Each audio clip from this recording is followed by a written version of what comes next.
r/NoSleep. Posted by u/harbinger_51. I work at a toll booth on a lonely country road. Please, stay away. I'm sure the first thing you think of when you hear toll booth is the great inconvenience of your trip being interrupted to be charged a few bucks just to pass through. The mental image most of you might conjure is a clogged up freeway with lines of cars packed together, waiting to pay and move on.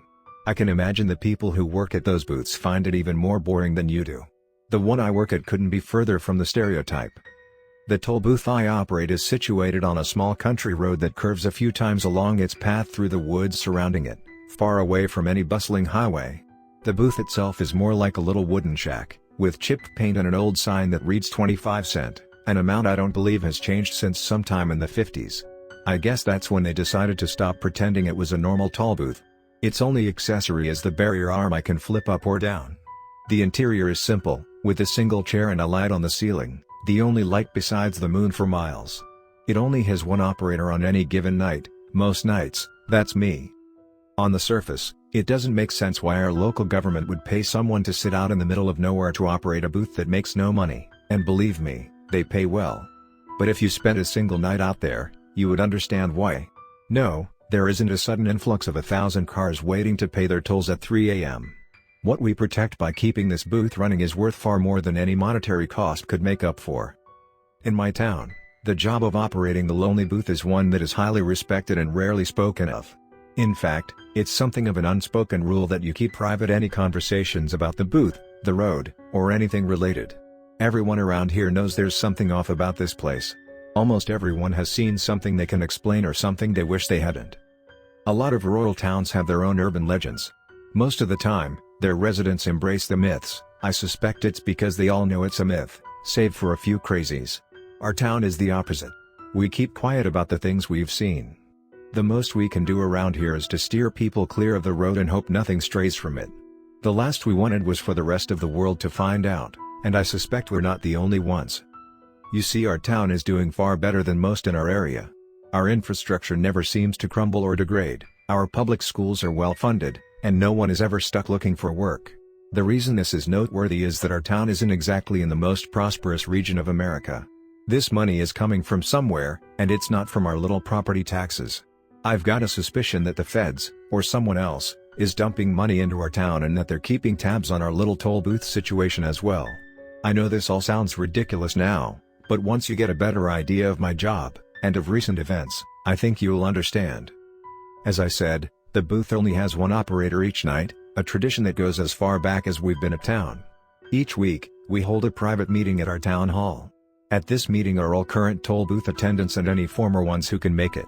Most of the time, the meetings don't last longer than 15 minutes, but after the emergency meeting I called a few weeks ago, we've held them every day, and they've been taking a lot longer. The reason for which you will know soon enough.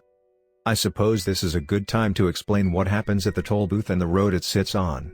You'll need to know my rules. Rule 1, the booth does not need to be attended during the day. Not much happens at the booth when the sun is up, but the attendant for the night, which is usually me, must be at the booth an hour before sunset and stay an hour after sunrise.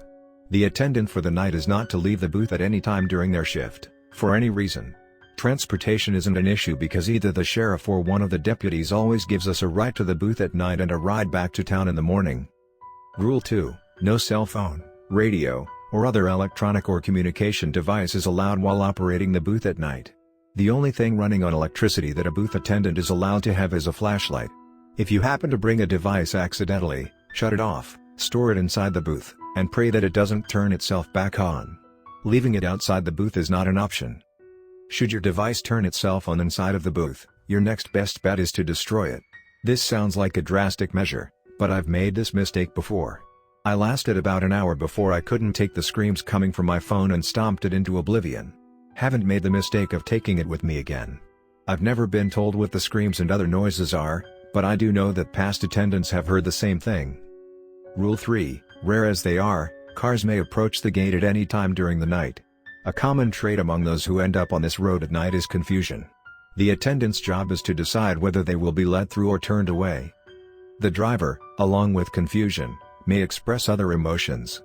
They may be distressed, angry, paranoid, or fearful. Try to calm them down and put their minds at ease as best you can. Once you believe they are ready, you will simply ask them to pay their toll. One of two outcomes will occur. If the driver has no notable reaction, questions you, or hands you a regular quarter, you must leave the barrier arm down and turn them away. Do whatever is necessary to try and make them leave. If they threaten you or attempt to drive through anyway, you can let them know you will be calling the police, even though you have no means of calling them. This scenario is unlikely because no modern navigation system would bring them down this road. All of the locals know not to use it, and it would be unusual for an outsider to learn about it. Though we have, on occasion, had to deal with a few lost travelers, most of the time they are compliant. Get them off the road as soon as possible and direct them towards town where they can get their footing. Above all else, they cannot pass through the gate. However, if you ask them to pay their toll, another outcome is possible, and unfortunately, the most common. They'll come to a sudden realization, as evidenced by their facial expression. It's as if they remember something, slowly reaching into their pocket and pulling out a black coin. They know they'll have to give it to you to pass. Some accept their fate graciously, others cry, but they all follow the road once the barrier arm is lifted. Around the corner, they drive, never to be seen again. In my first months working here, I was confused as to who these people were. I wondered what it was they knew, how they got these coins in the first place, or what the coins were. All I knew was to leave it in the booth to be picked up by the next shift. This was until I happened to be watching the local news one morning after I got home. They talked about a man who was killed in a car accident the night before and showed a picture of his face. A face I had seen only hours before, puzzled and afraid as he asked me where he was and what was going on. When I asked him for his toll, he froze, slowly reached into his coat pocket with a quivering hand, and pulled out a black coin before placing it in mine. He gripped the steering wheel and faced forward, knowing he had to pass through and drive around the corner. He knew where he was going. Sitting in my living room that morning, recounting the events of the last hours, I realized that I was the last person to see that man. He was already dead, just passing through. As were the dozens I had seen before, and the countless more I knew I would see. It was the moment I realized the road was some kind of path to somewhere beyond. As for this rule, I don't believe anyone has ever stopped the dead from passing when their time has come. I don't think anyone ever could. It's something so surreal that in the moment, all you can do is let autopilot take over and continue with your duties as you were told. But as for letting the living through, I'm afraid it has been done before. A few decades back, a visitor from out of town was passing through town. Back then, he didn't have a phone to give him directions, so he had to go off a map. Even with a map, I'm certain he didn't know of the road because it was never put on any map. My best guess is that he happened to see it, and figured it could be some sort of a shortcut. When he approached the gate he was, of course, turned away by the toll booth attendant, but he wasn't taking no for an answer. The man got violent with the attendant, pushing him over and raising the arm himself before driving through. This hadn't happened before, at least as far as any of the past attendants of the booth who were still alive could recollect. No one was sure what would happen next. Back then, they only knew the rules, not the consequences, but they didn't have to wait long to find out. The next night, the same man in the same car rolled up to the booth. When asked for his toll, this time he presented a black coin. He seemed to have lost his memory of the night before, only knowing that he needed to pass through but not why.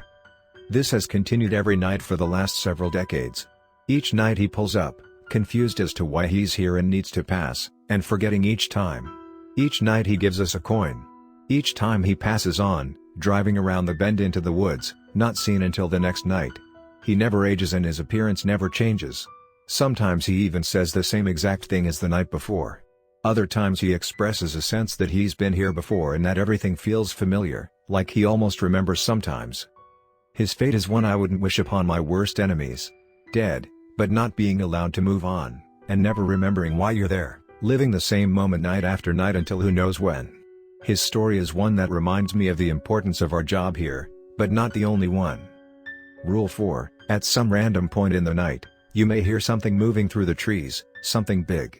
Sometimes they emerge from the woods, other times they'll be coming down the road. Try not to be afraid. No harm is coming your way, quite the opposite. However, I can see how this would be hard to believe. In any case, you need to raise the arm and let them through. I remember the first time I saw them. I could hear a clop somewhere down the road, coming towards the booth like a horse galloping. I rose to my feet and grabbed my flashlight, intrigued. I remember hoping it wasn't someone's horse. I had never been told what to do in that scenario. When I did point my flashlight at the road, I nearly had a heart attack at the sight before me. A bull moose was approaching with a brisk walk. Of course, I was warned of this, but the details I was given were vague. All I was told was that a moose might approach the gate, and I was supposed to let it through. I wasn't told that this thing stands at around 9 or 10 feet at the shoulder, or that its fur is so dark I couldn't see it without my flashlight, save for the massive antlers, which are white as snow in contrast. The only other part of its body clearly visible from afar were its eyes, which shone with a small speck of white light, glowing in the darkness. I screamed and retreated to my booth, tempted to run off into the night and abandon my post. Fortunately, the moose slowed its pace and eventually stopped in front of the barrier arm. This calmed me down, and I slowly raised it, watching as the moose approached to pass. As it did, I noticed the halter and reins on its head. I followed them up, only to meet another set of eyes, identical to the moose's, towering over me. Again, I yelled but contained my volume when I realized whoever or whatever this was on top of the moose was making eye contact with me as they passed. This figure was dark, if not darker than the moose it rode on. Something akin to a shadow. Just like everyone in their cars, they walked down the road, beyond the bend and out of sight. I had to sit down for half an hour before I stopped shaking. Needless to say, I wasn't very happy those finer details had been left out. Only after my shift and expressing my frustration was I told more. Apparently, this hunter and his moose have been around a long time. So long that no attendant alive today can remember a time without them. Some believe they've been here for the past couple hundred years or more, possibly as long as the strange road and the booth have been around. What we do know is that they aren't bound to the road like the others. At our town hall, we possess a written account of the hunter and his mount riding right through town in the middle of the night back in 1919. To this day, a few residents have seen the moose while they're driving at night. You may be wondering why I refer to the figure on the moose's back as the hunter. Well, that's what us attendants call him. Every so often he and his moose will arrive at the booth, dragging a corpse behind them. When I say corpse, I don't mean an animal, or even a human for that matter. I mean abominations out of your wildest nightmares. Things that send a shiver down your spine and make you want to vomit at the same time. Things you would expect to find talked about in a religious text when the end of days comes. The hunter drags these things down the road and around the curve. I can't be certain of anything, but if you ask me, he's taking them back to some sort of afterlife, or underworld. Maybe it's the same place the dead go when they drive around the curve, or maybe somewhere in the road is a pathway to many different places. I couldn't tell you. What I believe, like the other attendants and anyone who knows about the hunter and his moose, is that they're here to protect us. Whatever these things are that he's taking with him aren't supposed to be here in the first place, and he's just here to set things right. Now this is where we get to the point, why I'm telling you about all of this. I explained before that the people from my town like to keep these things quiet, and for the most part I agree. I'm not a fan of airing our business to the outside world. It's attention we don't need. Unfortunately, I don't think we have a choice this time. It began a couple of weeks ago, during one of my shifts at the booth. Everything was going well for the most part. No new dead passed through that night, nor did any living try. The only customer I had was our regular, poor old bastard, confused as ever. After him, all was quiet for a few hours until I heard a slow clop coming down the road yet again. These days I'm not afraid anymore. I've seen the hunter and his moose enough times that I don't fear either of them, and like I said, I've come to respect them for the things they take out of this world. The one thing I often fear is the sight of whatever it is they're dragging out. That night was no exception. They approached the gate and stopped in front of it. Before I moved to raise the barrier arm, I shone my flashlight at the rope being dragged behind, and the dreadful thing attached. The end of the rope was tied in a knot around an enormous pair of cloven hooves. Hooves that belonged to what looked like the lower half of some sort of deer. As I moved up the body with my flashlight, I quickly discovered that this wasn't just some massive buck. The legs may have been reminiscent of one, but the upper body was that of a man. A man in a striped red and blue clown suit. The sleeves were shredded at the wrist, and protruding from them were long, blackened hands with claws for fingers. The head was by far the most grotesque part. Its nose and mouth, like the rest of its head, were covered in the skin like that of a pale man, but their shape was that of a deer's. Blood dripped out of its half-opened mouth. The ears were similar, with the same pale color and texture as a man's, but shaped like a deer's. It was like someone took human ears and stretched them out, morphing them to fit the disgusting shape they desired. On top sat a red and blue jester hat and a set of antlers sprouting out above them. I froze for a moment upon seeing the entirety of this beast, but snapped out of it when I reminded myself that I had a job to do and that I better do it if I didn't want to see this thing any longer. I walked over to the barrier arm and raised it. The moose resumed its trot forward along the road and past the gate. As they passed me, I couldn't help but watch the deer clown monster it was dragging behind. A streak of blood followed on the road behind it. Right before it passed by the booth completely, I lit up its face with my flashlight to get a final look. Its eyelids shot open, revealing the black and brown eyes underneath. Then it opened its mouth and let out a loud, pain-filled bleat before it leaned down and clawed at the knot holding its hooves. In only a few seconds, the ropes were cut and the beast attempted to stand. It didn't get far in its initial attempt, however, because the bull moose in front of it struck its head with a powerful kick. Another splash of blood came from the clown's mouth along with one of its teeth as it fell back to the ground, seemingly knocked out for a moment. While it recovered, the hunter turned his moose around to face it head-on. I ran from the booth and hid behind a tree to the side of the road but kept an eye on the fight. Air shot from the moose's nostrils as it began to grunt. His grunts were louder and deeper than the bleats of the deer clown. I could feel my chest vibrate with each powerful grunt. The clown finally stood and stared back at the hunter and moose, letting a few more bleats out, as if to challenge them. At its standing height, this thing was taller than the moose, though it was obvious the moose was much larger and heavier overall.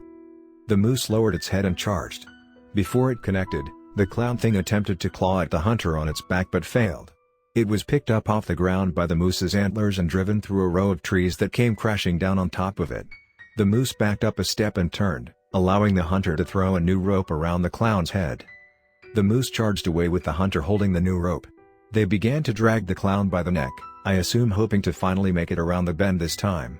Unfortunately, it was still conscious and sliced the rope with its claws again.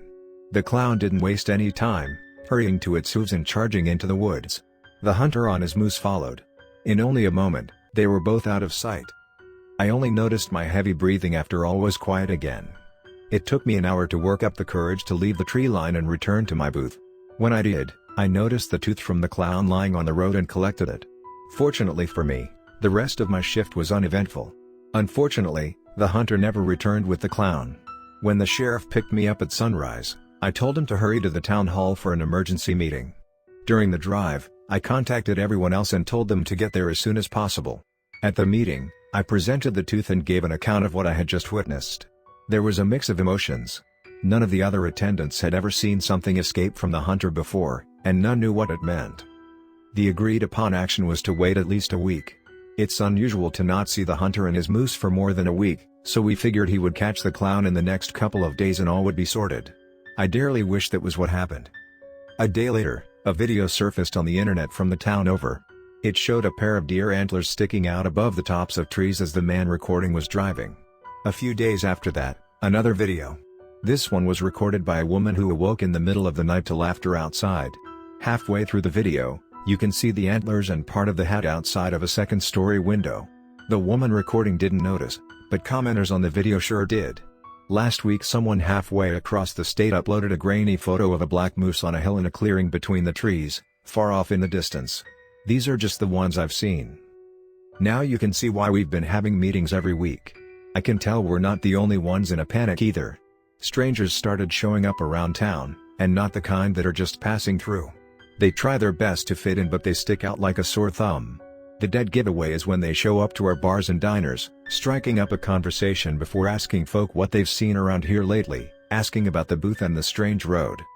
In the last week or so, they've stopped trying so hard to hide it. Black government SUVs have been crowding the parking spaces downtown.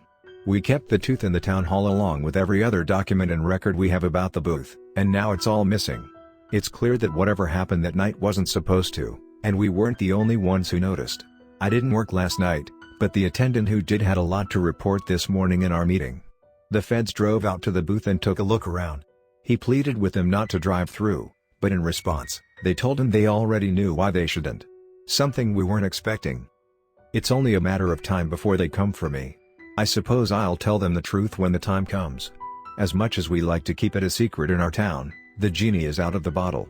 I figured I would at least tell all of you before the feds. Every one of you should know what's out there.